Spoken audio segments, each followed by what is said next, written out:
저는 2018년도 11월 달에 약 30여 년에 걸친 목회 생활에서 은퇴했습니다. 그리고 1년여 동안 국내외 여러 교회에서 예배 드리는 기회를 가졌습니다.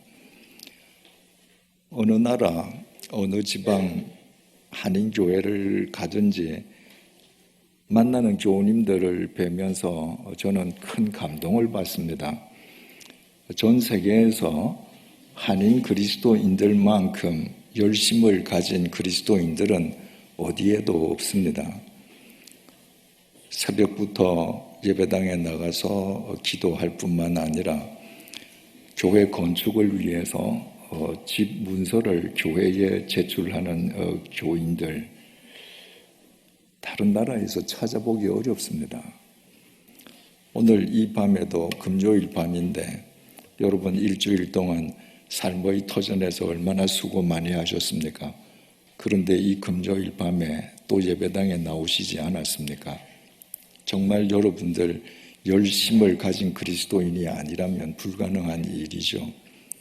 그런데 어느 곳을 가든 만나는 그리스도인들의 열심을 확인하는 그 감동과 반비례해서 교회가 세상으로부터 신뢰를 받지 못하는 데 대한 안타까움이 있습니다. 왜 그리스도인들은, 한국 그리스도인들은 전 세계에서 유래를 찾아보기 힘들 정도로 열심인데, 그런 열심이 있는 그리스도인들이 모인 한인교회가 어디에 있든지 세상의 빛이 되고 세상으로부터 존경의 대상이 되어야 될 터인데 어쩌다가 세상이 염려하는 단체로 전락해버리고 말았는가? 제가 1년여 동안 국내외 여러 교회를 다니면서 기독교 신앙의 본질을 재정립해야 될 필요를 절감했습니다. 여러분들 가운데에는 오늘 저녁에 이 예배당에 오시면서 자동차를 운전하고 오신 분도 계실 것이고 걸어오신 분도 계실 것입니다.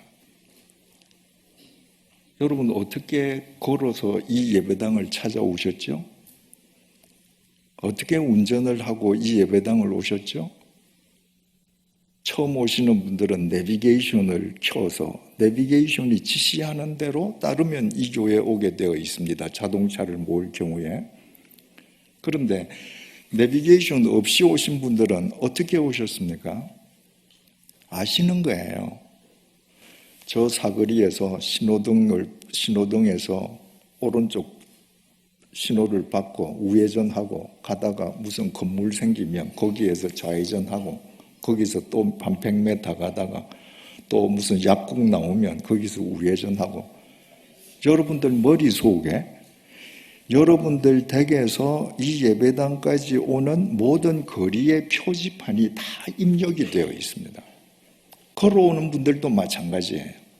내가 걸어가다가 저기 전신주 나오면 좌회전하고 좌회전해서 쭉 가다가 아파트 나오면 우회전하고, 여러분은 의식하지 않았지만 그러나 그 표지판이 여러분들 뇌리 속에 입력이 되어 있기 때문에 그 표지를 따라서 오신 것입니다. 자, 이제 이렇게 한번 생각해 보십시다. 우리가 지금 예배드리고 있는 이 순간에 천지가 개벽이 일어났습니다. 이 주위에 있던 건물들, 집들 지금 싹 다 없어졌습니다. 허허 벌판이 되었습니다. 그럴 때 여러분들이 집을 찾아갈 수 있을까요? 못 찾아갑니다. 왜? 여러분들에게 입력되어 있는 표지판이 없어져 버렸기 때문에.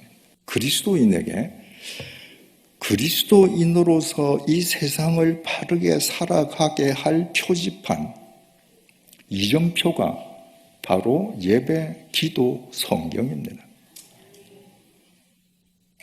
그런데 그리스도인들의, 한인 그리스도인들의 열심은 세계에서 유래를 찾아보기 힘들 정도로 깊은데, 그분들이 모여서 이룬 교회가 세상의 신뢰를 받고 있지 못하다면 이 표지판이 잘못된 것 아닌가? 여러분은 지금 예배라는 표지판을 따라왔는데, 기도라는 표지판을 통해서 길을 걸어왔는데, 말씀이라는 표지판을 보고 지금 따라왔는데, 그 표지판이 잘못 설정되어 있는 것 아닌가? 그러면 여러분의 열심과는 상관없이 결과적으로 가보니까 그리스도인이 있어야 될 곳이 아닌 것이죠. 세상으로부터 신뢰받는 곳이 아닌 것입니다. 그래서 예배가 뭔가, 기도가 뭔가, 우리가 말씀을 쫓는다고 할 때 어떻게 쫓아야 하는가? 기독교 신앙의 가장 기본적이고 본질적인 것에 대한 재정립을 사흘 동안 함께 해보고자 합니다. 오늘은 예배에 대해서 생각을 해보겠습니다. 여러분들께 먼저 3가지 질문을 드려보겠습니다. 여러분들은 주일마다 왜 예배당에 나와서 예배를 드립니까? 목사님에게 눈도장 찍기 위함입니까? 아니면 예배 안 드리면 뭔가 찝찝해서 일종의 면죄부를 받기 위함입니까? 그것도 아니라면 예배당에 가서 앉아서 1시간 내내 졸더라도 주일날 1시간은 예배당에 갔다 와야 복을 받는다는 생각 때문입니까? 2번째 질문입니다. 여러분들에게 예배라는 것은 구체적으로 무엇입니까? 함께 찬양 부르고 목사님 설교 듣고 헌금하는 것, 그 종교 행위 그것 자체가 예배입니까? 만약에 그 행위 그 자체가 예배라면 여러분들 주일날 예배당에 나올 필요 뭐 있습니까? 집에 편안하게 앉아서 유튜브로 예배드리면 되죠. 미국에 그런 TV 교회 얼마나 많습니까? 집에 앉아서 예배드리는 교인들이에요. 그리고 온라인으로 헌금 보내요. 이제 머지않아서 한국에서도 분명히 그런 교회가 우후죽순처럼 생겨날 겁니다. 3번째 질문입니다. 여러분들이 매주일 드리는 예배, 주일 예배만 드린다고 해도 1년에 51번 드리지 않습니까? 그러면 여러분 평생도록 드린 예배 수를 내가 40년 믿었다 하면 40년 곱하기 50일 한번 해보세요. 얼마나 예배를 많이 드렸는지. 그 예배가 여러분들의 삶에 구체적으로 어떤 영향을 미쳤습니까? 여러분들이 정말 살아계신 하나님께 예배를 드린다면 예배를 통해서 그 살아계신 하나님의 응답이 여러분들의 삶 속에 임한다면 주일 예배를 드릴 때에 그 살아계신 하나님에 대한 예배로 인해서 내 삶 가운데에 잘못된 부분이 하나만 교정된다고 해도 1년이면 여러분의 삶에서 51가 교정됩니다. 여러분, 1년만 내가 예배를 드려서 살아계신 하나님과 예배를 통해서 교통하는 가운데에 그분이 내 삶을 타치하셔서 1년에 내 삶 가운데에 51개의 잘못된 부분이 바르게 교정된다면 1년만 예배 드려도 우리 성자 되지 않겠습니까?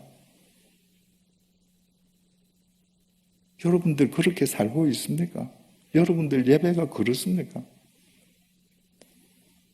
여러분들 평생 드린 예배가 여러분들에게 무슨 영향을 그동안 주어왔습니까? 사마리아 땅 수가 성에 한 여인이 살고 있었습니다. 그 여인은 결혼을 5번 했는데 5번 다 실패했습니다. 지금도 어떤 남자에게 얹혀 사는데 공개적으로 내가 또 어떤 남자에게 얹혀 산다고 말을 할 수가 없습니다. 여러분, 요즘도 그러리라고 생각됩니다만은 2000년 전 그 율법주의에 젖어 있던 유대인들, 사마리아 사람들, 그들의 도덕관념, 윤리관념으로 따지자면 이 여자는 인간 이하의 여자 존재입니다. 결혼 5번 실패하고 지금도 어떤 남자에게 얹혀 산다. 그리고도 나가서 떳떳하게 내 삶을 공개하지 못한다. 기가 막힌 사람이죠. 그런데 이 여인은 기가 막힌 웅덩이에 빠진 것과 같은 인생을 살기 때문에 예배에 관심이 많았습니다. 하나님께 진짜 예배를 드리고 싶은 거예요. 내가 드리는 예배를 하나님께서 진짜 받아주시면 좋겠는 거예요.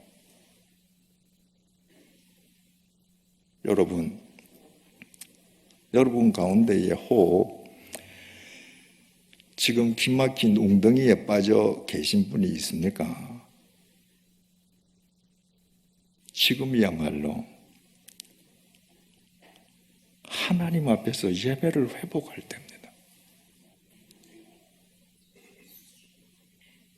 하나님 앞에서 그 예배를 소생되게끔 해주시기 위해서 하나님께서 지금 은혜 베푸시는 거예요.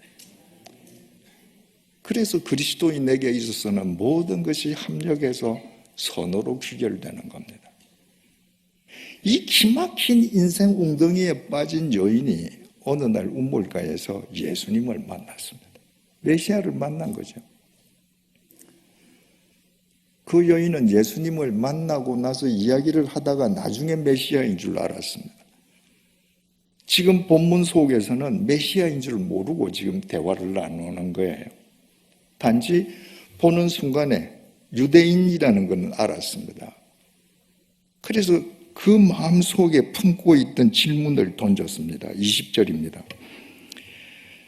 우리 조상들은 이 산에서 예배하였는데 당신들의 말은 예배할 곳이 예루살렘에 있다 하도이다. 솔로몬이 죽고 난 다음에 그 아들 르호보암이 왕이 되지 않습니까?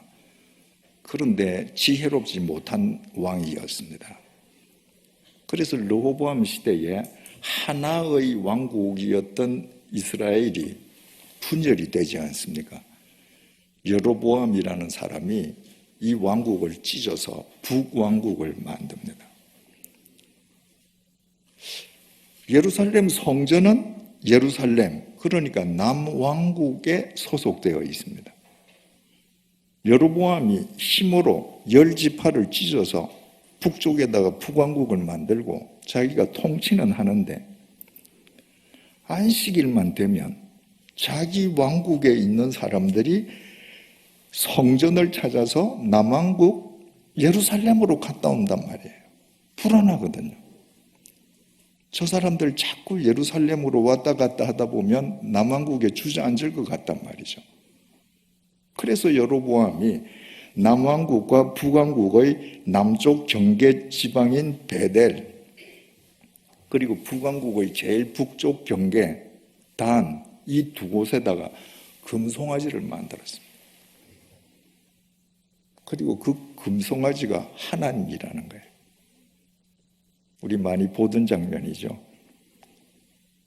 이스라엘 백성이 출애굽한 뒤에 모세가 하나님의 계명을 받으러 시내산에 올라갔다가 내려오지 않으니까 아론이 그 민중이 요구하는 대로 금으로 송아지를 만들어 놓고 이분이 우리를 애굽에서 인도하여 내신 엘로힘이다. 내일 이분을 위해서 우리 여호와의 절기를 공포하자. 여로보암이 그 흉내 내는 거예요. 항상 인간들은 하나님을 믿는다고 하면서도 네 하나님 믿고 황금 얻는다. 그러면 옳고 그르고를 떠나서 좋아하거든요. 그러니까 황금 송아지를 만들어 놓고 이 황금 송아지가 하나님이다라고 하는 건 뭐예요? 네 여호와 하나님 믿으면 너희 집이 다 이렇게 황금으로 도배될 거다. 북왕국 사람들은 그 황금을 하나님이라고 섬겼습니다. 세월이 흐르고 난 뒤에는 북왕국 사람들은 사마리아, 북왕국 수도 사마리아에 있는 그림신산, 그 그림신산에서만 예배를 드려야 이거 진짜다. 예루살렘에서 예배 드리는 거 저건 짝퉁이야. 그리고 백성들을 이제 묶어두는 겁니다. 그러니까 세월이 흘러가면서 북왕국 사람들은 그림신산에서 예배를 드리면서 저 남왕국 저 사람들 예루살렘에서 드리는 예배 저거 가짜야. 남왕국 사람들은 예루살렘 성전에서 예배 드리면서 이 예루살렘 성전은 이거 하나님 명령으로 이거 다 솔로몬이 지었는데 여기서 예배 드려야 진짜지. 저 그림신산에서 예배 드리는 거 저 다 가짜야. 서로 자기네들 예배가 진짜라고 서로들 우긴 거예요. 그래서 지금 이 여자가 늘 예배를 드리면서 그게 궁금했던 거예요. 내가 그림신산에서 예배를 드리는데 이게 진짠가 가짠가 예루살렘에 가야 되는가. 그래서 예수님을 만나서 물은 거예요. 그랬더니 예수님께서 21절에서 이렇게 대답하십니다. 여러분들 잘 들어보십시오. 예수께서 이르시되 여자여 내 말을 믿으라. 이 산에서도 말고 예루살렘에서도 말고 너희가 아버지께 예배할 때가 이르리라. 여러분 이게 무슨 말입니까? 너희들 지금 그림신산에서 예배를 드려야 진짜 예배야. 아니야. 예루살렘에서 예배를 드려야 진짜 예배야. 너희들이 예배 장소를 우상시하는 바람에 정작 하나님 아버지를 잊어버렸지. 아버지 이외에 예배에 절대시하는 것, 그게 무엇이든 그건 아버지한테 예배하는 거 아니야.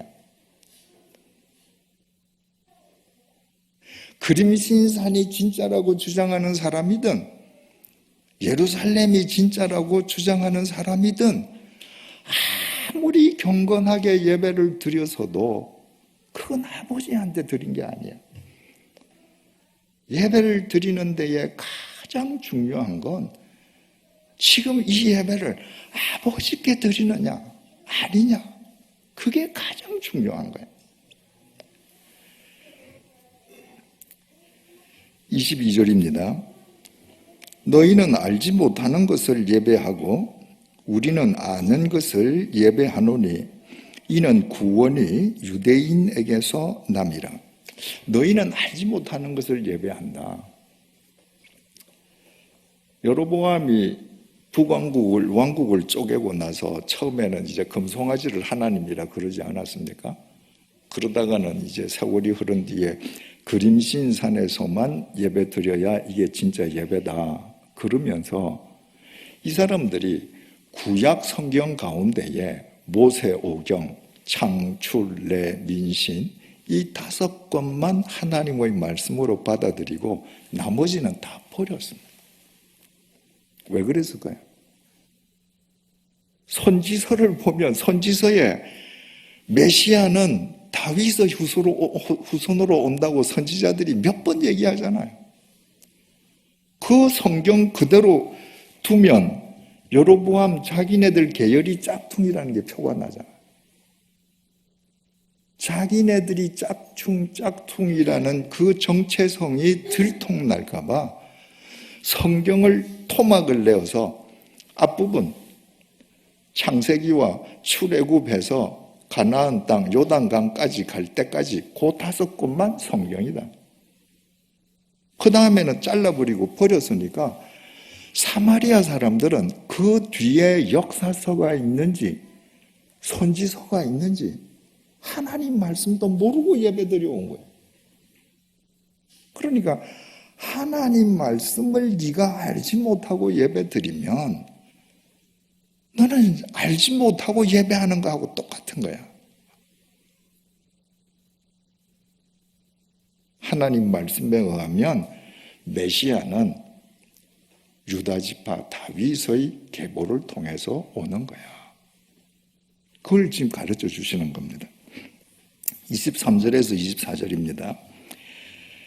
아버지께 참되게 예배하는 자들은 영과 진리로 예배할 때가 오나니 곧 이때라. 아버지께서는 자기에게 이렇게 예배하는 자들을 찾으시느니라. 하나님은 영이시니 예배하는 자가 영과 진리로 예배할지니라. 당시 남왕국 사람, 북왕국 사람들의 관심사는 뭐예요? 어디서 예배를 드려야 진짜 예배인가? 예수님은 그거 아니다. 하나님은 영이시다. 푸뉴마. 그러므로 예배하는 자가 영으로 예배해야 한다. 여러분, 하나님은 영이십니다. 지금 이 자리에 영으로 임해 계십니다. 우리 눈에 안 보여요. 안 보이시는 그 영이신 아버지에게 우리의 온 영을 집중해서 예배드려야 된다는 거예요.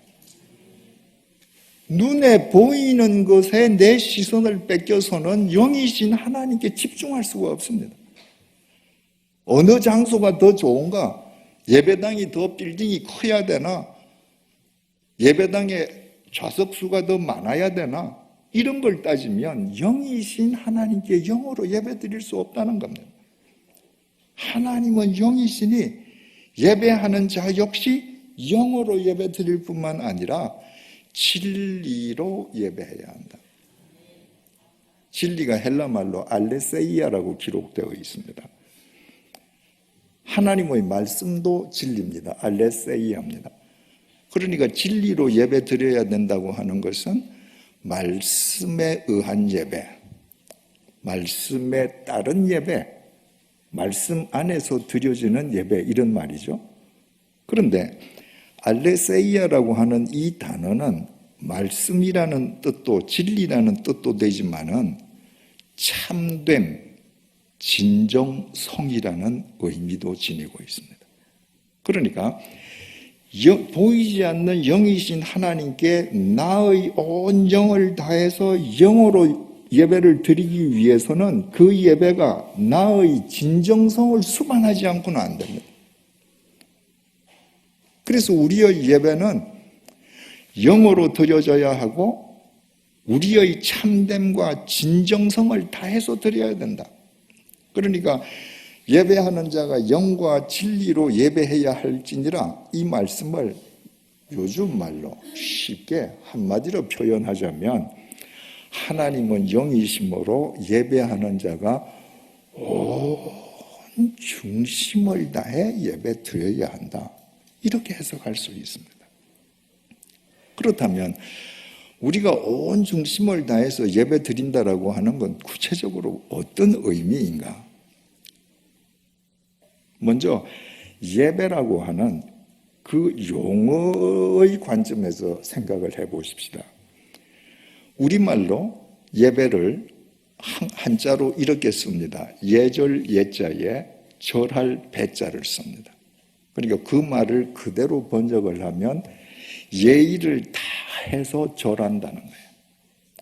그런데 여러분, 한자로 배자가 쓰여지면 그냥 안녕하세요, 목례를 갖추어서 절하는 거, 그게 아닙니다.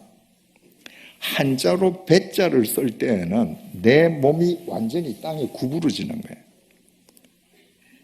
부모님을 찾아서 지금 오늘 1월 10일 아닙니까? 1월 1일 날 부모님을 찾아서 자식들이 새 배를 드린다. 배자가 들어가죠. 어떻게 절드려요? 땅바닥에 무릎을 꿇고 완전히 엎드립니다. 불교에서 삼보일배 이런 말 있잖아요. 세 걸음 걷고 한 번 절한다. 그 일배 뭐예요? 그냥 길바닥에 그냥 꼬꾸라지는 겁니다. 여러분, 전쟁터에서 서로 죽이는 적장들끼리 한 테이블에 만날 때가 있습니다. 무슨 강화회담을 한다거나 협상을 할 때 지금 어제까지 서로 군대를 동원해서 싸우던 적장 두 사람이 테이블을 사이에 두고 앉는 겁니다. 그때 만날 때 절대 장군은 적장에게 머리를 숙이지 않습니다. 왜? 내가 머리를 숙이는 순간에 저 사람이 내 목을 칠 수 있거든요. 그래서 서로 눈을 보고 하는 겁니다. 남자들이 인사할 때 악수하는 그 예법이 그 적장들 사이에서 나왔다는 예의가 있지 않습니까? 주로 다 오른손으로 칼을 뽑기 때문에 적장들끼리 만나서 오른손으로 악수를 하면서 적어도 칼로 서로 찌르지 않는다. 그러고 인사를 하는 거죠. 그런데 예배, 예절을 다해서 배한다. 내가 완전히 꼬부러진다. 이게 무슨 말이에요? 내가 배를 드리는 상대가 나를 죽여도 좋은 겁니다. 내가 당신에게 나를 맡기는 겁니다. 내가 부복하고 있는 사이에 그분이 내 목을 칠 수도 있는 것이고 내 머리에 꿀밤을 때릴 수도 있는 것이고 무슨 짓을 하더라도 나는 당신에게 나를 맡긴다. 이게 예배입니다. 히브리 말로 예배를 가리키는 단어가 두 개가 있습니다. 첫 번째는 아바드라는 동사입니다. 이 아바드라고 하는 것은 우리말로 번역하면 섬긴다 이 말이에요. 그런데 여러분, 우리 그리스도인들은 섬긴다는 말 굉장히 잘하잖아요. 교회학교 교사가 자기 부서에서 아이들 케어하는 것도 아이들 섬긴다 이렇게 얘기하잖아요. 그런데 이 아바드라고 하는 것은 노예가 주인을 섬기는 겁니다. 교사가 학생들을 섬기는 거, 이건 나라는 인격 다 지키면서 하는 겁니다. 노예에게는 없는 것이 많습니다. 인격이 없습니다. 노예에게는 자기 재산이 없습니다. 노예에게는 자기 뜻이 없습니다. 노예에게는 자기 결정권이 없습니다. 이게 아바드예요. 그러니까 내가 예배를 드린다고 하는 것은 내 뜻, 내 결정권, 내 인격, 내 재산을 온전히 하나님께 의탁하는 것입니다. 당신의 처분에 맡기는 거예요. 히브리 동사로 또 예배를 가리키는 두 번째 동사가 샤하라는 동사가 있습니다. 이 동사는 그대로 번역하면 부복한다는 겁니다. 우리말 예배하고 똑같습니다. 그냥 예배 이 샤하를 받는 대상에게 내가 땅바닥에 쫙 납작 엎드리는 거예요. 그러니까 히브리어 동사 이 두 동사의 모든 뜻은 그 예배드리는 대상을 향해서 자발적으로 나를 포기하는 겁니다. 자발적으로 나를 의탁하는 겁니다. 그 손에 맡기는 거예요. 신약 성경을 기록한 헬라어로도 예배를 가리키는 동사가 두 가지가 있습니다. 첫 번째는 프로스큐네오라는 동사가 있습니다. 우리말로 번역하면 경배라고 번역이 됩니다. 그런데 이 경배라고 하는 이 말은 노예가 주인의 발에 입을 맞추는 행위를 가리키는 겁니다. 노예는 주인한테 대등하게 인사할 수 없습니다. 노예는 반드시 무릎을 꿇고 주인의 발에 입을 맞추었습니다. 그것이 프로스큐네오입니다. 또 헬라어 동사로서 예배하다는 동사가 라트리오라는 동사가 있습니다. 이것은 우리말로 번역하면 섬긴다라고는 의미로 번역이 되는데 이거는 대상의 유일성을 나타내는 동사입니다. 가령 내가 하나님을 믿는다고 하면서 내가 돈도 섬기고 또 뭐 하나님보다 더 세상에서 권력이 많은 인간도 하나님만큼 섬기고, 그리고 하나님도 섬기고, 그건 라트리오 아닙니다.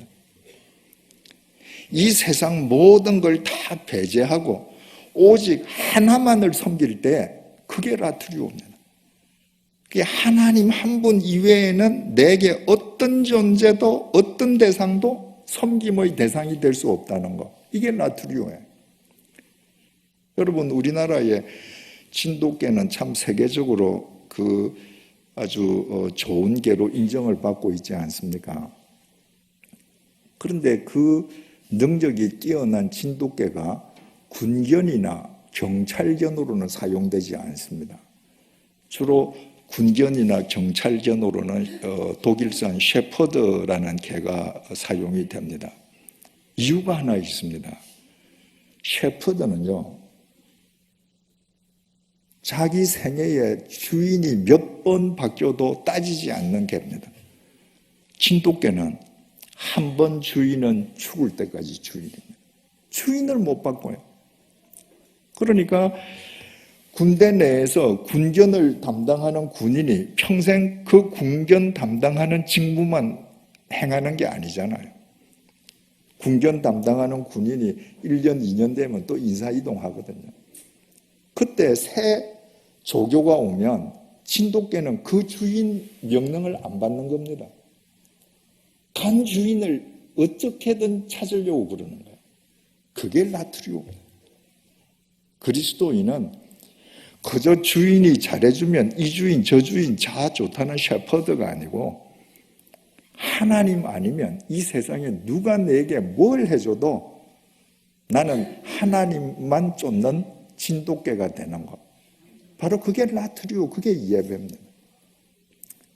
이처럼 하나님 앞에서 온전히 부복하고 그분이 나에게 어떻게 하시든 내 삶을 그분에게 다 의탁하고 그분 앞에서 자발적으로 내 삶을 포기하는 것, 이것이 온 중심을 다하는 예배라는 그 말의 뜻입니다. 구약 성경 가운데 레위기가 제사의 책입니다. 요즘 말로 하면 예배의 책이죠. 그러니까 제사의 형태는 바뀌었을 뿐 그 제사드리던 그 예배의 정신은 지금 우리가 그대로 계승해야 되는 것이거든요. 그 레위기에는 5가지 제사 예배가 나옵니다. 첫 번째가 번제라는 제사입니다. 번제는 제물로 바쳐지는 그 제물의 머리끝에서부터 발끝까지 안과 밖을 전부 다 하나님 앞에서 죄를 만들어서 태워서 없애버리는 겁니다. 그게 하나님에게 나를 완전히 의탁하는 것입니다. 예배는 하나님에 대한 나의 완전 의탁인 것이죠. 두 번째가 소제입니다. 소제는 헌신과 충성을 위한 제사입니다.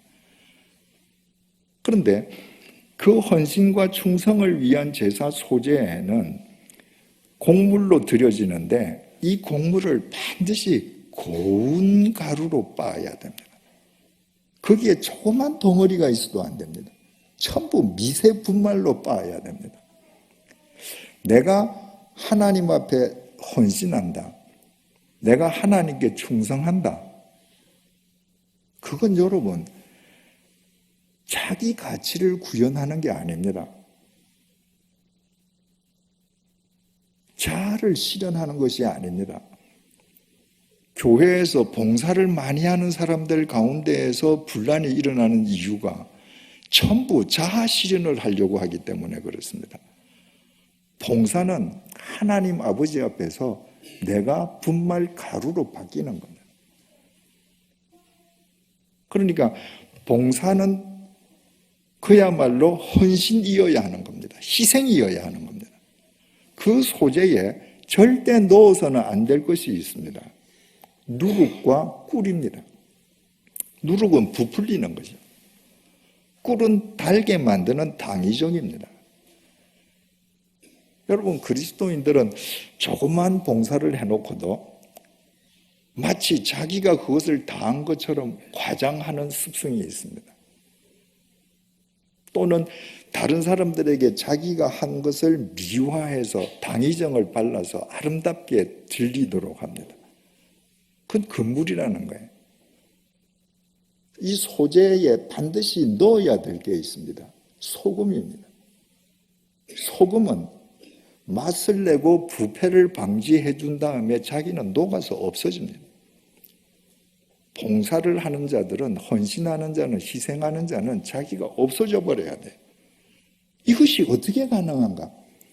소재라는 예배를 통해서 가능해지는 겁니다. 예배를 통해서 자아 실현을 하고 자기 가치를 구현하려던 나를 뽀개어서 희생하는 사람으로 거듭나고, 내 봉사를 과장하고 당의정을 칠하던 나를 회개하면서 내가 소금이 되어서 어디서든지 맛을 내고 나는 없어지는 것. 예배를 통해서 가능해지는 겁니다. 세 번째가 속죄제입니다. 내가 죄를 범한 것을 내가 모르고 있다가 그것이 죄라고 하는 것을 인식하는 순간에 속죄함을 받기 위해서 주님 앞에 예배를 드리는 것입니다. 이 속죄제에 대해서는 조금 이따 다시 말씀드리겠습니다. 네 번째는 속건제입니다. 속건제는 다른 사람에게 입힌 물질적 피해를 보상하기 위한 제사입니다. 한국 그리스도인들이 대사회적으로 가장 잘못하는 것 중에 하나가 남에게 금전적인 불이한 방법으로 남에게 금전적인 피해를 입히고 나서 하나님께 기도하고 자기 혼자 용서받았다는 거예요. 성경은 그렇게 가르치지 않습니다. 네가 다른 사람에게 물질적 피해를 줬냐? 가서 갚아라. 이것이 성경의 가르침입니다. 사람을 찾아가서 갚을 뿐만 아니라 하나님 앞에도 예배를 드려야 합니다. 그 예배를 통해서 내가 그때 내가 나쁜 심보로 그 사람에게 내가 물질적으로 큰 피해를 줬구나 깨닫고 내가 월요일날 찾아가서 그 사람 손을 잡고 형제요, 내가 그때 당신에게 이런 피해를 줬는데 내가 좀 형편이 안 돼서 다는 안 되지만 이거라도 일단 좀 받아주시게. 이것이 그리스도인의 삶이 되어야 한다는 것입니다. 마지막 제사가 화목제입니다. 화목제라고 하는 것은 일종의 잔치 제사, 페스티벌 제사입니다. 이 화목제는 세 가지 목적으로 드려졌는데요. 첫 번째는 감사, 내가 감사할 일이 있을 때 드리는 제사. 두 번째, 내가 무엇을 서원할 때 드리는 제사, 서원제. 세 번째로 낙헌제, 그저 주님을 생각만 해도 좋아서 드리는 거예요. 그런데 이 화목제는 다른 제사와 다른 특징이 있습니다. 다른 모든 제사는 번제처럼 제물을 완전히 제로 만들든가 아니면 제물의 일부를 태우고는 나머지 제물은 제사장에게 바쳐야 합니다. 그럼 제사장이 하나님을 대신해서 그 제물을 먹어주는 겁니다.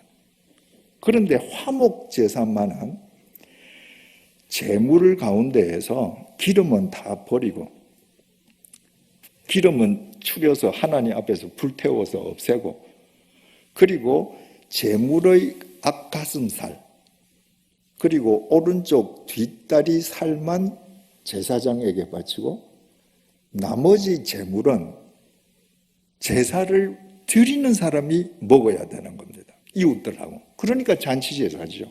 화목제죠.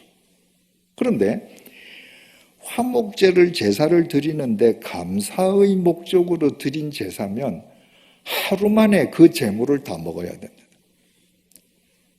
서원제와 낙헌제 제사를 드렸을 경우에는 이튿날까지 그 제물을 다 먹어야 됩니다.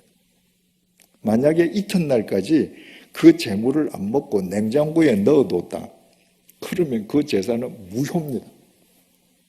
여러분, 우리는 오늘 밤 12시가 되어야 시계상의 날짜가 바뀌는데 실은 자고 나서 아침이 되어야 내일이 됐다고 생각하지 않습니까? 유대인들은 말입니다. 저녁에 해가 서쪽으로 지면 날짜가 바뀌는 겁니다. 그게 새날이에요. 그러니까 내가 감사제로 지금 하나님 앞에 화목 제사를 드렸는데 오후 3시쯤 제사를 드렸다고 합시다. 그러면 팔레스타인은 해가 빨리 지거든요. 한 5시 반에 해가 진다고 하면 그날 당일 내로 제물을 다 먹어야 되니까 내가 3시에 제사를 드렸다. 그럼 5시 반까지 2시간 반 동안에 그 제물 고기를 다 먹어야 됩니다. 가령 소 한 마리를 번제물, 화목 제물로 바쳤다. 그러면 소 한 마리가 일반적으로 700kg에서 800kg가 나간답니다. 그러면 껍질을 다 벗기고 기름을 다 태우고 그리고 앞가슴살하고 오른쪽 뒷다리를 제사장한테 주고 나도 살코기 남는 고기가 한 300kg가 남는답니다. 600근이 남아요. 600근을 내가 오늘 낮에 감사제를 드렸는데 오후 5시 반에 해가 질 때까지 이거 다 먹어야 되는 거예요. 내가 만약에 소원제나 낙헌제를 했으면 내일 오후 5시 반까지 이거 다 먹어야 돼요. 어디 천하장사가 혼자서 몇 시간 만에 소고기를 300kg, 600근을 먹겠습니까?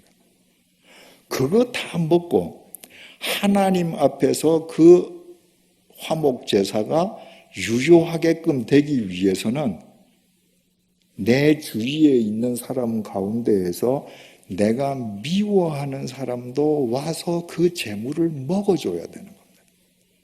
그 사람 도움 없이는 화목제사가 유효해질 수 없는 것입니다. 그래서 화목제를 드린 사람은 하나님 앞에서 이 제사가 유효하도록 남아있는 소고기 한 300kg을 동네 사람을 다 부릅니다. 그리고 평소에 자기가 안 이꼽게 보던 사람도 오라고 해서 그 사람이 고기를 먹어주면 마음속으로 하나님하고 화목한다는 것은 저 사람하고 화목하는 것이구나 깨닫는 것이죠. 그래서 정말 화목제사, 잔치제사가 되는 것입니다. 그러니까 하나님의 영이시니 영과 진리로 예배할지니라. 온 중심을 다해서 예배하라. 온 중심을 다해서 예배하는 예배는 여러분들이 주일 예배 시간에 이 예배당 안에서 온 중심을 다해서 예배를 드린다면 그 예배 시간에 번제, 소제, 속제제, 속건제, 화목제가 5가지 제사가 한데 어우러져서 여러분의 삶에 임팩트를 줘야 되는 겁니다. 그것이 온 중심을 다하는 예배입니다. 그런 예배를 드릴 때 그 예배가 여러분들의 삶을 변화시키지 않겠습니까? 지금까지 말씀드린 것은 총론이에요. 온 중심을 다해 드리는 예배가 무엇인가? 총론이 중요하다면 총론이 중요한 만큼 그 총론을 구체화시키는 강론이 중요합니다. 우리 한국 그리스도인들에게 있어서 가장 약한 부분이 강론입니다. 이웃 사랑하자. 여러분들 다 아시죠? 근데 구체적으로 이웃을 어떻게 사랑해야 합니까? 어떤 경우까지 사랑해야 합니까? 강론이 없습니다. 우리가 온 중심을 내 예배를 드린다라고 할 때 이 예배를 드리는 강론은 구체적으로 어떻게 해야 되는가? 제사의 책인 레위기 1장에서 번제의 경우를 우리 한번 보십시다. 구약 성경 146페이지 레위기 1장 1절에서 9절 말씀 1절 여호와께서 회막에서 모세를 부르시고 그에게 말씀하여 이르시되 회막은 예루살렘 성전이 지어지기 전에 이스라엘 백성들이 하나님께 예배드리던 성막을 의미하죠. 그게 하나님과 인간이 만나는 곳이라고 해서 회막, 만날 회자, 텐트 막자, 거룩할 성자를 써서 성막이라고도 했습니다. 2절 이스라엘 자손에게 말하여 이르라. 너희 중에 누구든지, 만약에 여러분들 지금 연필을 갖고 계시면 누구든지의 공표를 한번 쳐보십시오. 너희 중에 누구든지 여호와께 예물을 드리려거든 가축 중에서 소나 양으로 예물을 드릴지니라. 지금 번제에 대해서 설명하는 이 레위기 1장 1절부터 9절까지의 주어는 누구든지, 하나님께 제사를 드리려고 하는 누구든지, 바로 그 사람이 주어입니다.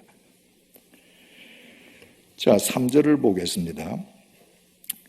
그 예물이 소의 번제이면, 우리 성경에는 주어가 빠져 있습니다.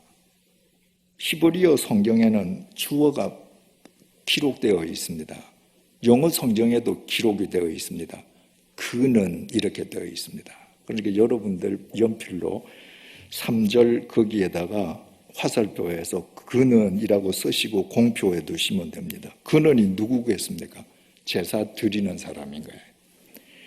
제사 드리는 그 사람은 그 예물이 소의 번제이면 흠 없는 수컷으로 회막문에서 여호와 앞에 기쁘게 받으시도록 드릴지니라. 여러분, 이스라엘 백성들이 하나님께 제물을 바쳐 드릴 때 그 제물의 의미가 뭐예요? 그냥 하나님이 가축을 좋아하시고 짐승을 좋아하셔서 짐승을 바치는 겁니까? 아니죠. 나를 바치는 거잖아요. 나 대신에 제물을 바치는 거예요. 그런데 3절, 그는 그 예물이 소의 번제이면 흠 없는 수컷으로, 흠 없는, 여러분 공표 쳐두십시오. 내가 나를 대신해서 하나님께 제물을 바치는데 흠이 없는 제물이어야 한다. 그럼 무슨 의미가 되겠습니까? 제사를 드리기 전에 이 제물을 지금 하나님 앞에 나를 대신해서 바치는데 이 제물에 흠이 있는가 흠이 없는가 살피는 준비 과정이 필요하죠. 여러분, 준비 과정이 전제되지 않는 예배는 영과 진리의 예배가 될 수가 없습니다. 예배가 중요한 만큼 그 예배가 예배 되게끔 하기 위한 그 전 준비 단계는 더 중요합니다. 여러분들 주일 예배를 드리러 오실 때에 어떻게 준비된 과정을 통해서 예배를 드리러 오십니까? 예배는 예배당 안에서 예배 시작 시간에 시작되는 것이 아니라 여러분들께서 주일날 아침에 예배당을 찾아 나오기 시작하는 순간부터 이미 예배는 시작되는 겁니다.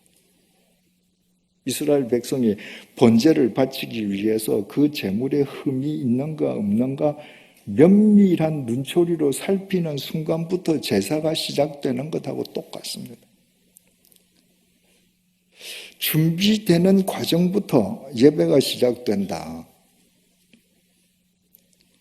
그러면 내가 주일 예배 시간에 나의 복장부터 달라지지 않겠습니까? 내가 편한 옷을 입고 간다. 그 준비 없는 거죠.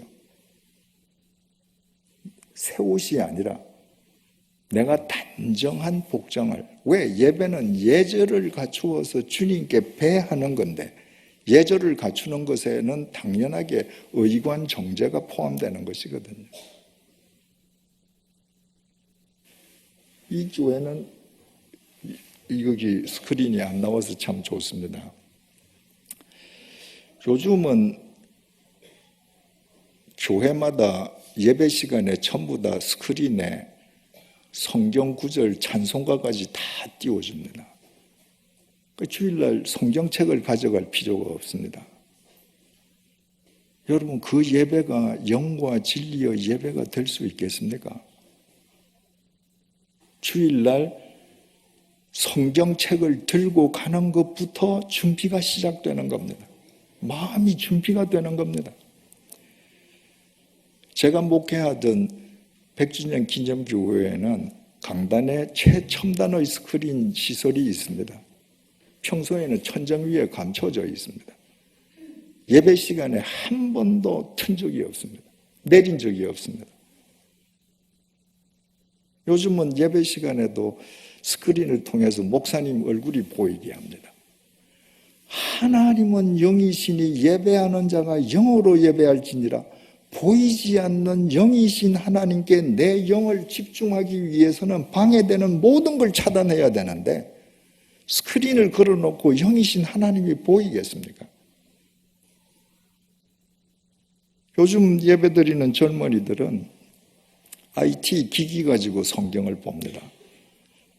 거기에 성경 다 들어있고 찬송가 있으니까 편하죠.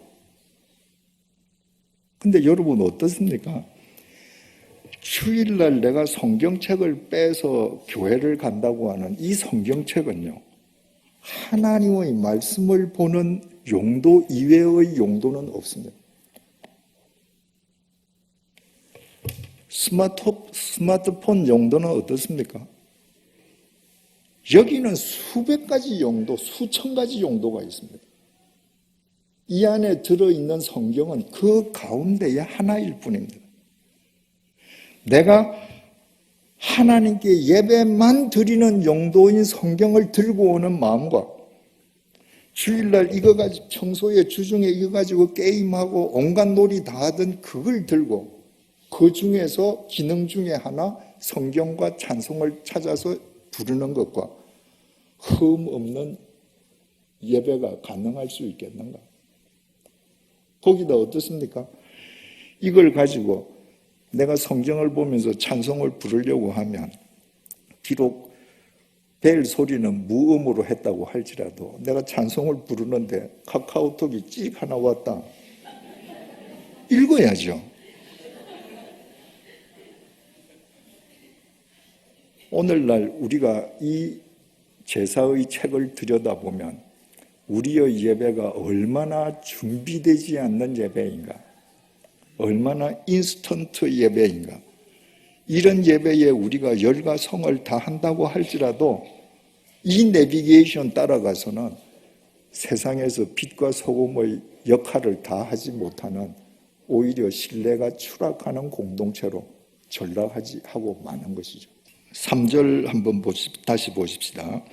그 예물이 소의 번제이면 흠 없는 수컷으로 회막문에서 여호와 앞에 기쁘게 받으시도록 드릴지니라.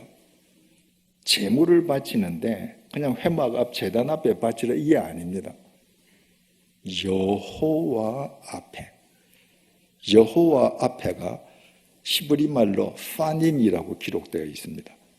이 파님을 그대로 번역하면요, 여호와의 면전에 이 말입니다. 여러분, 하나님은 보이시지 않는 영이십니다.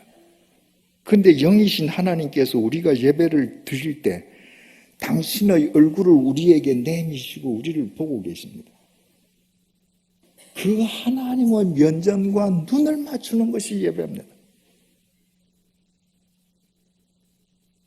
그 영이신 하나님에게 내 영의 눈을 맞추려고 하는 나의 중심이 동원되지 않고는 참된 예배가 될 수 없는 것이죠. 제가 목회하던 백주년 기념교회는 주일 4번을 예배를 드렸습니다. 1부 예배 7시 반에 시작해서 4부 예배 오후 4시에 하면 이제 5시간 넘어서 주일 예배가 끝나는 것이죠.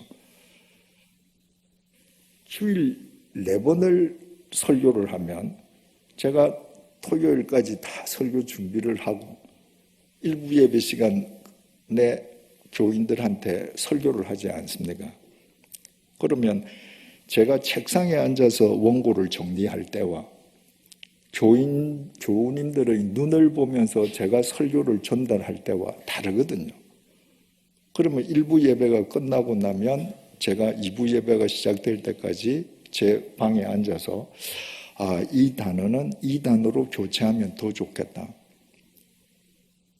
제가 단어가 필요한 수정이 필요한 단어가 있으면 교체를 합니다. 바꿉니다.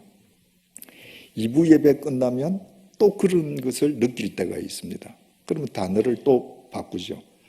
3부 예배 끝나고 나면 또 그렇습니다. 그러면 제가 설교하는 설교 원고상 가장 퍼펙트한 원고는 4부 예배 설교입니다. 왜? 토요일 밤까지 준비하고 주일날 예배 드리면서 3번을 리바이즈 한 거거든요. 그런데 제가 주일날 4번을 예배를 드리면서 예배를 드릴 때 어느 예배에 가장 성령님께서 참참하게 인격적으로 역사하시는가? 매번 일부 예배 때문에. 여러분, 목사의 설교가 원고상으로 퍼펙트하다고 성령께서 역사하시는 것 아닙니다. 왜 일부 시간에 성령께서 가장 강하게 인격적으로 잠잠히 그러나 강하게 역사하시는가? 창세기 1장 2절 보면 하나님의 영은 수면 위에 운행하시니라 이렇게 되어 있잖아요. 그 운행하시다는 게 날개치다 이 말이거든요. 일부 예배 드릴 때마다 저는 늘 그 창세기 1장 2절 생각이 납니다. 성령님께서 날개를 치면서 교인들을 이렇게 어루만져 주시는 것 같은 것을 제가 늘 느낍니다. 왜? 100주년 기념교회는 서울 도심지에 있지 않습니다. 서울 저 끝에 있습니다. 그런데 각 지역에서 교회를 찾아오는데 일부 예배에 오기 위해서는 집에서 새벽까지 떠나야 됩니다. 특히 성가대원들 7시 반 예배에 서기 위해서 6시 반 이전에 교회에 도착해야 돼요. 그러면 집이 먼 사람은 5시 반에 집에서 출발해야 되잖아요. 여성인 경우에는 4시 반에 일어나서 화장해야 되잖아요. 일부는 다 그런 사람들입니다. 일부는 다 파님, 하나님의 면전을 의식하는 사람들입니다. 그러니까 성령께서 더 역사를 크게 해주시는 것이죠. 여러분이 이번 주일부터 예배를 드릴 때마다 비록 눈에 보이는 것은 설교자의 얼굴이라 할지라도 그 얼굴 너머에서 여러분들과 눈을 맞추시기 원하시는 여호와의 면전과 여러분들이 얼굴을 맞출 때 그 예배가 여러분의 영을 소생시키는 것입니다. 3절을 제가 다시 읽겠습니다. 그 예물이 소의 번제이면 흠 없는 수컷으로 회막문에서 여호와 앞에 기쁘게 받으시도록 드릴지니라. 제물을 바치는데 누가 기쁘게 받으라는 거예요? 하나님이 기쁘게 받으라는 겁니다. 여러분, 오늘날 우리 개신교 예배는 어떻습니까? 대표 기도자가 기도할 때 정말 그 기도를 하나님이 들으시라고 기도를 합니까? 아니면 회중들 듣기 좋아라고 기도합니까? 성가대가 그렇게 시간을 내어서 열심을 내어서 준비해서 찬양을 할 때 하나님을 기쁘시게 하기 위함입니까? 아니면 사람들에게 들려주기 위함입니까? 어느 날 이혜인 수녀님하고 이야기할 기회가 있어서 그분에게 물었습니다. 그분이 개신교 교회도 많이 찾아가시고 이해가 많으신 분이기 때문에 가톨릭 수녀로서 개신교 예배에 대해서 무슨 혹시 코멘트 해줄 말이 있다면 어떤 말입니까? 하고 여쭈었더니 그분이 신부님들은 공부를 안 해서 강론을 잘 못하는데 개신교 목사님들은 참 설교도 잘하고 참 좋은 게 다 많은데 딱 아쉬운 게 한 가지 있다. 개신교 교회 예배당에 가서 예배 드릴 때 성가대가 찬양할 때 자기는 한 번도 은혜를 받아본 적이 없다.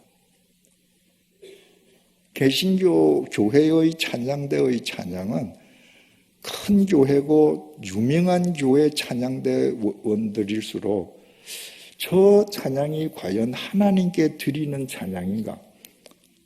아니면 사람들 앞에서 자기네들의 기량을 뽐내는 찬양인가? 늘 질문이 든다는 거예요.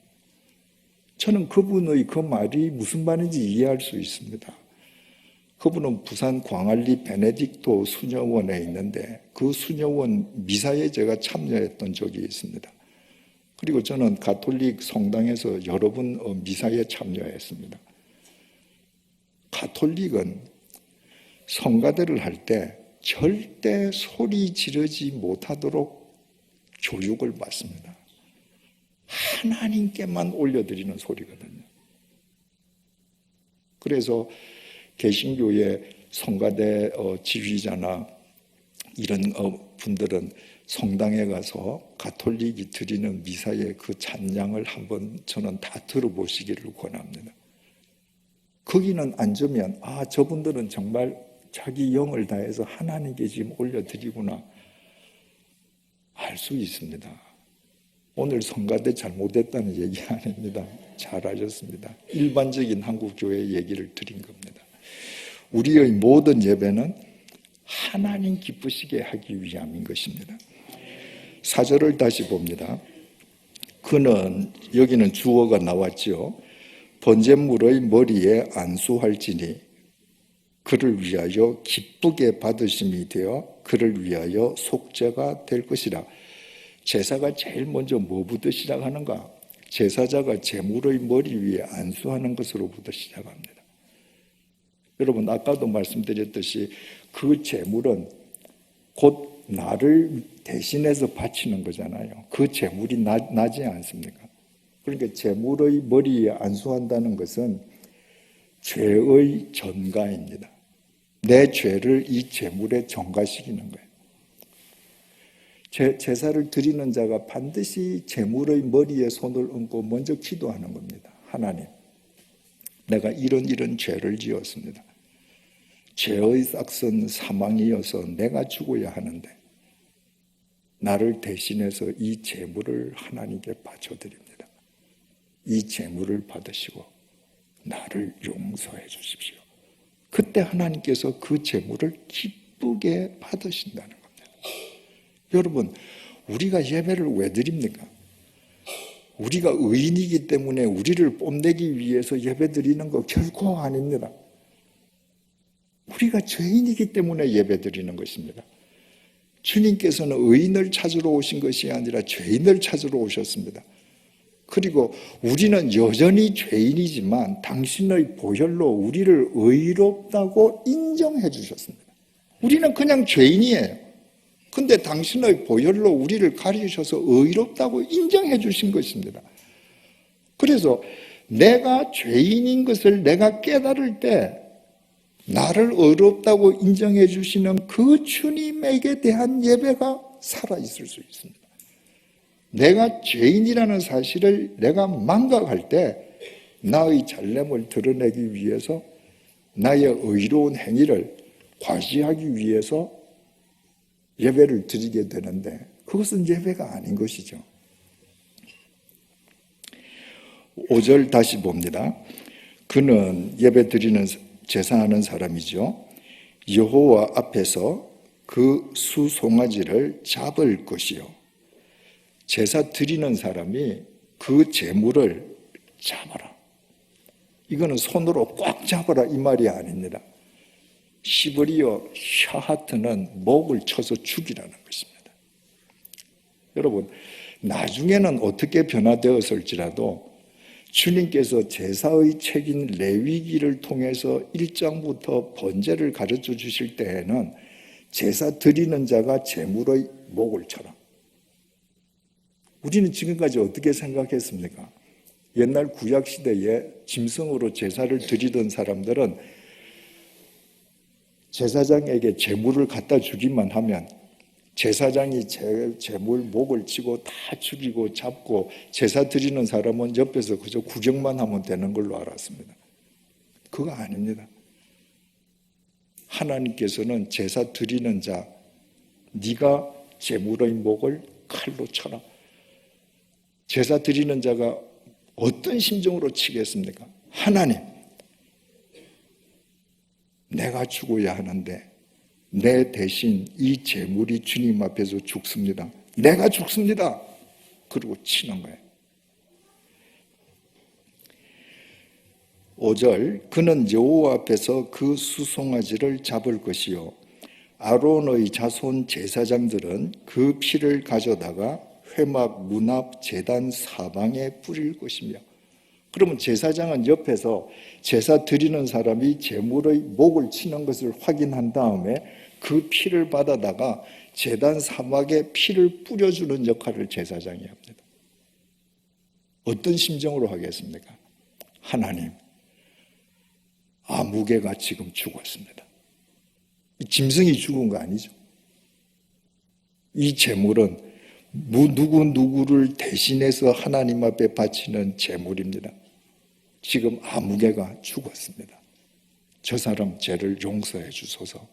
이러고 지금 피를 뿌리는 겁니다. 6절, 그는 또 제사 드리는 사람이죠.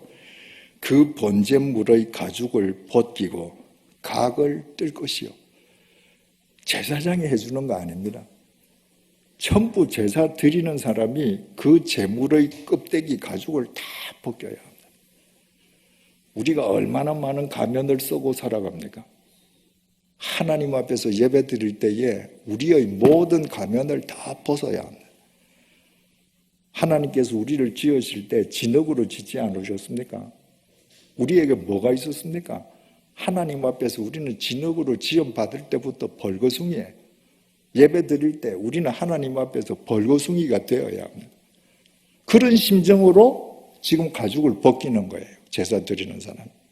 그리고 그 살코기가 나오면 그냥 뭐 한 건, 두 건 이렇게 뜨는 것이 아니라 그것을 얇게 조면서 각을 떠야 합니다. 불의의 도구로 살았던 자기 사지백체를 도구를 뜨면서 하나님, 이제부터 주님의 의의 도구로 쓰겠습니다. 그 뜰 때마다 그것이 기도인 것이죠. 그것이 고백입니다. 7절, 제사장 아론의 자손들은 제단 위에 불을 붙이고 불 위에 나무를 버려놓고 아론의 자손 제사장들은 그 뜬 각과 머리와 기름을 제단 위의 불 위에 있는 나무에 버려놓을 것이라. 그러면 제사장들은 불을 붙이고 그 불 위에 나무를 버려놓고 바로 제사 드리는 사람들이 뜬 그 각을 뜬 그 점인 고기, 그걸 한 점 한 점 다 불 위에 올려주는 겁니다. 여러분, 하나님, 아무개가 지 사지백체를 이렇게 점여서 각을 떠서 하나님 앞에 바칩니다. 하나님 받아주소서. 9절, 그 내장과 정강이를 물로 씻을 것이요. 살코기뿐만 아니라 내장도 다 제사 드리는 사람이 끊어내어서 물로 씻어야 합니다. 온갖 악취가 다 나겠죠. 역겹겠죠. 그 제사 드리는 사람 자기가 바치는 거예요. 자기 죄의 냄새를 자기가 맡는 겁니다. 그리고 그걸 물로 씻는 겁니다. 주님, 내 안과 박을 이렇게 깨끗하게 정결하게 해주십시오. 그리고 씻습니다. 제사장은 그 전부를 제단 위에서 불살라 번제를 드리지니 이는 화제라 여호와께 향기로운 냄새니라. 그러면 제사장은 그 내장을 또 다 전부 불태워줘요. 그러면 주님께서 그 향기를 흠양하신다. 여기 9절에도 주어 그가 빠져 있는데 헬라어 원전에는 그가 들어 있습니다. 자, 이제 정리를 해보십시다.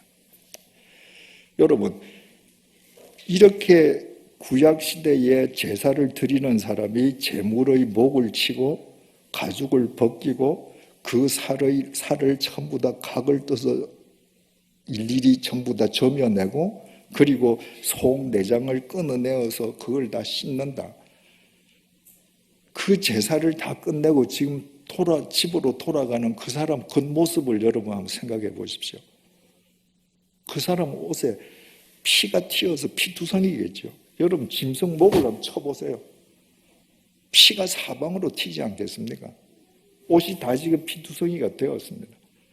그 짐승을 각을 뜨고 내장, 오장, 육부를 다 씻으려고 하면 그 옷에 온갖 역겨움과 악취가 다 배었겠죠. 그런데 집으로 돌아가는 그 사람의 마음은 새처럼 날아오를 겁니다. 왜? 오늘 내가 죽은 거예요. 내가 하나님 앞에 용서받은 겁니다. 내가 다시 새로운 삶을 시작할 수 있게 된 겁니다.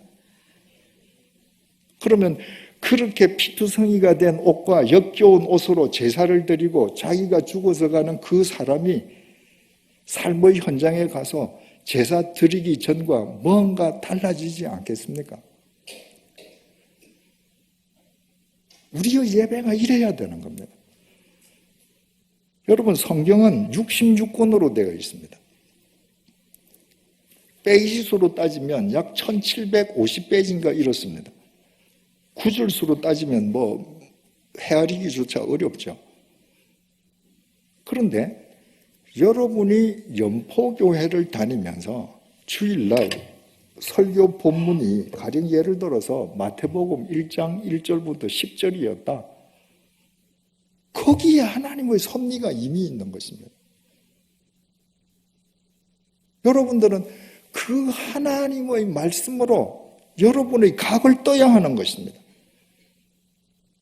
그 말씀 앞에서 여러분들이 죽어야 하는 겁니다. 그 말씀이 여러분을 지배하게 해야 되는 겁니다. 그 말씀이 나의 삶 속에서 인카네이션 되게 해야 하는 겁니다. 그래서 그 말씀을 힘입어서 이 세상에 나가서 한 주일이라는 고개를 또 넘어갈 수 있는 것입니다.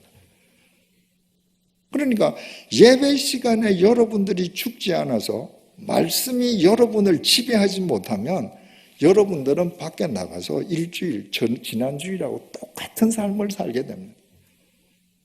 1년 12달 51번 예배를 드려봐야 그 예배는 형식적인 종교 행위일 뿐 여러분의 삶에는 아무런 변화가 있을 수 없는 겁니다. 그런데 그 하나님의 말씀에 내 영혼의 각을 뜨고 그 말씀이 나를 지배하게 하면서 그 말씀을 힘입어 내가 이 세상의 고개를 내가 뛰어넘을 때 그 말씀에 의해서 우리의 삶 자체가 예배를 드릴 때마다 달라지지 않겠습니까? 그러니까 진정한 예배는 예배당에서 1시간 만에 끝나는 것이 아니라 예배당 안에서 드린 예배가 시작일 뿐 그 예배의 완결은 우리의 삶 속 예배당 밖에서 이루어지는 것이죠. 로마서 12장 1절입니다. 그러므로 형제들아 내가 하나님의 모든 자비하심으로 너희를 권하노니 너희 몸을 하나님이 기뻐하시는 거룩한 사한 제물로 드리라. 이는 너희가 드릴 영적 예배니라. 여러분, 구약시대에 유대인들이 드린 예배는 나를 대신해서 제물을 바치는데 그 제물은 죽은 제물이에요. 죽여서 바치는 거예요. 다 짐승의 시체입니다. 그런데 바울은 우리의 몸을 하나님께서 기뻐하시는 산 제물로 드려라. 제물인데 죽지 않고 움직이는 제물이에요. 살아있는 제물이에요. 무슨 얘기겠습니까? 네 삶 자체가 제사가 되게 해라. 그러니까 예배의 생활화, 생활의 예배화가 우리의 예배를 통해서 이루어질 때 이 세상 밖에서 우리의 삶이 산 제물이 되는 것입니다. 그때 세상 사람들이 우리를 다르게 볼 수밖에 없는 것이죠. 그런 예배를 통해서 번제, 소제, 속제제, 속건제, 화목제가 주일마다 내 삶 속에서 어우러져서 삶으로 드러나지 않을 수 없게 되는 것입니다. 제사장 관점에서 생각을 해보십시다. 제사장은 오늘날의 목사입니다. 구약시대에 제사를 드릴 때 제사 드리는 사람이 제물의 목을 치고 가죽을 벗기고 각을 뜬다고 해서 그 제사 드리는 사람 혼자 하는 게 아닙니다. 제사장이 돕고 리드해줘야 돼요. 피를 뿌리면 하나님 앞에 하나님, 아무개가 죽었습니다. 이 사람 제 용서해 주십시오. 그 각을 뜰 때 그 하나하나를 젓가락으로 불 위에 올리면서 하나님, 아무개가 자기 사지백체를 이렇게 점여서 하나님 앞에 바칩니다. 이제부터 의의 병기가 되게 해 주십시오. 오늘날의 목사의 역할은 교인들이 그렇게 살 수 있게끔 하기 위해서 주일날 설교를 통해서 교인들의 영혼의 각을 떠줘야 합니다. 교인들이 듣기 좋은 소리, 재미있어 하는 소리가 설교가 아닙니다. 영혼의 각을 떠줘야 합니다. 히브리서 4장 12절에서 13절입니다. 하나님의 말씀은 살아있고 활력이 있어 좌우에 날선 어떤 검보다도 예리하여 혼과 영과 및 관절과 골수를 찔러 쪼개기까지 하며 또 마음의 생각과 뜻을 판단하나니 지으신 것이 하나도 그 앞에 나타나지 않음이 없고 우리의 결산을 받으실 이의 눈앞에 만물이 벌거벗은 것 같이 드러나느니라. 하나님의 말씀은 우리의 혼, 영, 관절, 골수를 찌르고 마음의 생각과 뜻을 드러나게 하는데 여러분 이 6가지는 전부 눈에 안 보이는 겁니다. 우리가 교회 올 때 다 옷 제대로 입고 경건한 척하고 올 수 있습니다. 근데 눈에 보이지 않는 우리의 혼, 영, 골수, 관절, 우리의 생각, 우리의 뜻을 하나님의 말씀으로 각을 뜨게 해야 합니다. 그 말씀 앞에서 내가 얼마나 추한 죄인인지 죽어야 합니다. 그래서 옛날 제사장이 그랬듯이 하나님, 아무개가 오늘 하나님 앞에서 이렇게 죽었습니다. 각을 뜹니다. 주님께서 새로운 힘을 주시고 의의 병기로 살게 해 주십시오. 그것이 오늘날 목사의 역할입니다.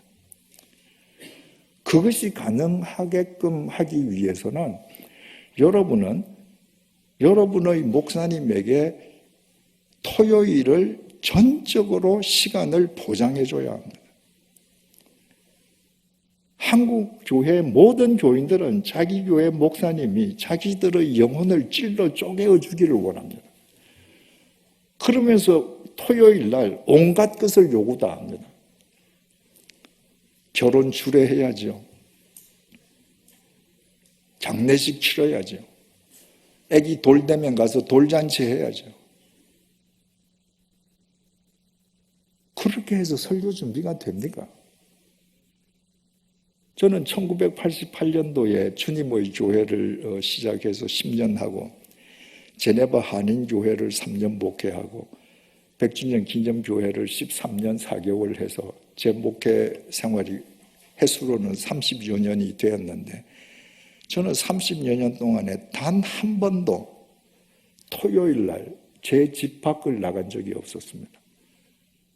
저는 금요일 날 퇴근해서 집으로 들어가면 주일 일부 예배 시간에 예배 드리러 현관문을 나갈 때까지 안 나갔습니다. 제가 목회한 교회 교인들은 토요일 날 자기 집 무슨 환갑이라고 담임 목사가 주례도 안 해주나 그런 사람은 없었습니다. 저는 처음부터 선포를 했습니다. 주일날은 전 교인이 영혼의 각을 들어오는 시간인데 내가 한 가정의 경조를 위해서 내가 시간을 할애하지 않는 것 양해해 주십시오. 주일날은 모든 교인들을 위해서 내가 단에 서야 하므로 토요일날 내 시간을 확보해 주십시오. 그래서 30년 동안 제가 목회하던 교회 교인들은 토요일날 저한테 전화도 안 했습니다. 문자도 안 보냈습니다. 여러분 정말 우리 예배가 살아있어야 되지 않겠습니까? 그러기 위해서는 여러분의 목사님이 여러분의 영혼의 각을 뜨게 해줘야 되고, 그렇게 하기 위해서는 여러분들이 절대적인 시간을 확보해드려야 합니다. 그때 그 목사님과 교인들이 한데 어우러지는 그 예배가 우리 각자의 삶을 바른 길로 인도하는 바른 영적 내비게이션이 될 수 있는 것입니다. 한 가지만 이야기하고 끝내십시다. 바울이 3차 전도 여행을 끝내고 예루살렘을 방문했습니다. 예루살렘 유대인들의 모함으로 로마 진영 내에 있는 감옥에 갇힙니다. 천부장 루시아가 보니까 바울에게 죄가 없거든요. 그런데 바울을 죽이기 전에는 먹지도 마시지도 않겠다고 결심한 사람들이 40명이나 된다는 사실을 알고 한밤중에 루시아가 가이사라에 있는 벨릭스 총독에게 바울을 보냅니다. 그때 그 대제사장들 무리가 말이죠, 바울을 죽이겠다고 모함하고 총독을 찾아와서 재판해달라고 하고 막 그러거든요. 근데 벨릭스 총독도 바울의 무죄를 알지만 2년 동안 그냥 감옥에 그냥 내버려 둬요. 총독이 베스도로 바뀌었습니다. 2년의 세월이 흐른 거예요. 사도행전 25장 1절에서 3절입니다. 베스도가 부임한 지 3일 후에 가이사랴에서 예루살렘으로 올라가니 대제사장들과 유대인 중 높은 사람들이 바울을 고소할세 베스도의 호의로 바울을 예루살렘으로 옮기기를 청하니 이는 길에 매복하였다가 그를 죽이고자 함이더라. 여러분, 2년이 지났습니다. 그런데 대제사장 무리가 신임 총독 베스도를 찾아와 가지고 또 바울을 모함합니다. 그리고 예루살렘으로 좀 바울을 올려보내다오. 목적은 길에 매복해 있다가 바울을 암살하기 위함입니다. 2년 전에 바울을 죽이려고 모함했던 그 대제사장 무리가 2년이 지났는데도 하나도 안 바뀌었습니다. 여러분, 2년 동안이면 이 대제사장 무리가 안식일에 제사 한 번만 드렸더라도 100번 제사를 드렸습니다. 예루살렘 제사 성전에서는 매일 제사가 드려지지 않았습니까? 만약에 이 사람들이 일주일에 2번씩만 제사를 드렸더라면 2년 동안에 200번 예배 드린 겁니다. 그 예배가 이 사람들에게 아무런 영향을 미치지 못했습니다. 종교 행위로 끝나버린 겁니다. 여러분의 경우는 어떻습니까? 오늘이 2020년 1월 10일입니다. 2년 전으로 한번 올라가 보십시다.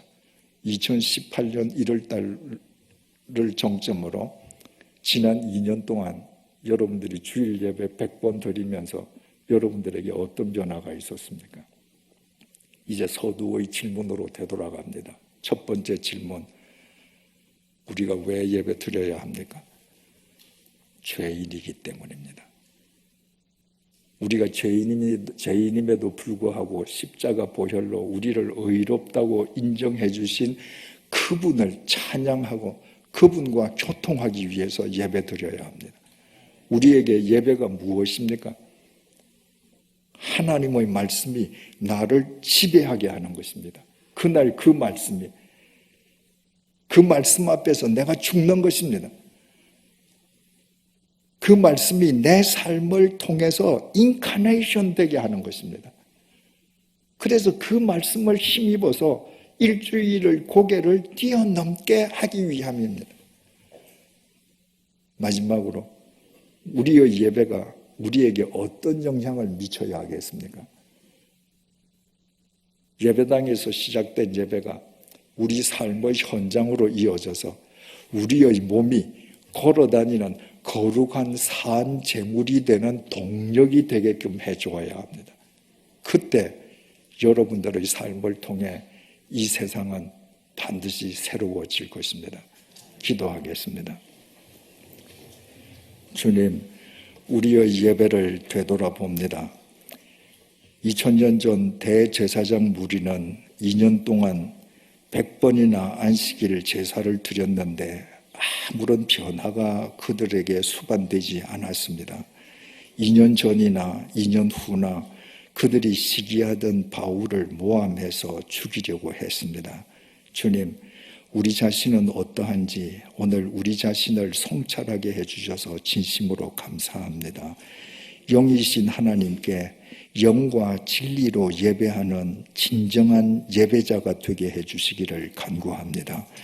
예배를 통해 말씀 앞에 우리가 죽게 해주시고 말씀이 우리를 지배하게 해주시고 그 말씀이 우리의 삶을 통해 육화되게 해주셔서 예배당에서 시작된 예배가 우리 삶의 현장에서 완결되도록 은혜를 베풀어 주시옵소서.